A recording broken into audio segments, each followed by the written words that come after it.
जी हाँ, इस बाजार की सबसे बड़ी सीख लगभग 2 दशक की यही है, विनम्र रहिए। कोई भी इस बाजार में चोटी पर नहीं रहता, कभी भी विनम्र रहिए। खैर, अब आते हैं एक बार फिर से स्टॉक्स पे बात करने के लिए। अनुज जी, अब एक सेक्टर जिसने रत्ती भर पार्टिसिपेट नहीं किया इस अपस्विंग में 19500 तक के, दैट्स आई थिंक आईटी। और अब आईटी में जिस प्रकार से अब अर्निंग सीजन शुरू हो गया आज से, आप लोगों ने प्री नंबर्स प्लेसमेंट कैसे किया है, क्लाइंट्स को क्या व्यू दिया है, सजेस्ट किया है, कैसे अप्रोच कर रहे हैं आप आईटी को, मिड कैप आईटी को, लार्ज कैप आईटी को? देखिए, जहां तक कि आईटी का सवाल है, मिड कैप आईटी के नंबर्स डेफिनेटली पिछले 2 साल से 3 साल से it's always been a case कि they have outperform. We have had a picks which are very common कि हम परसिस्टेंट कोफोर्ज इसमें काफी स्ट्रांग रहे हैं।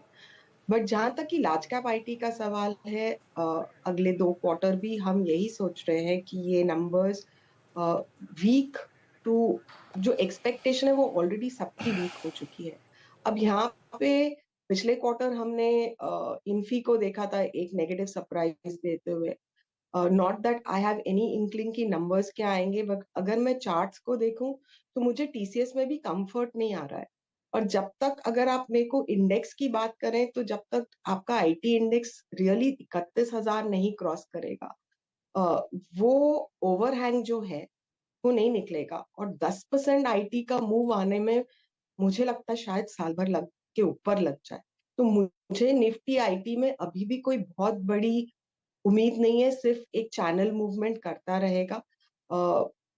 अगर आप आज का मूवमेंट देखें तो इन्फोसिस 1340 के आसपास बिल्कुल एक रेजिस्टेंस लेवल के आसपास है।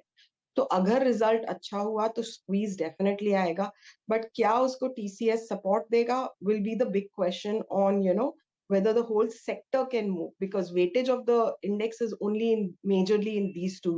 तो वहां से मुझे अभी भी कोई ज्यादा उम्मीद नहीं है।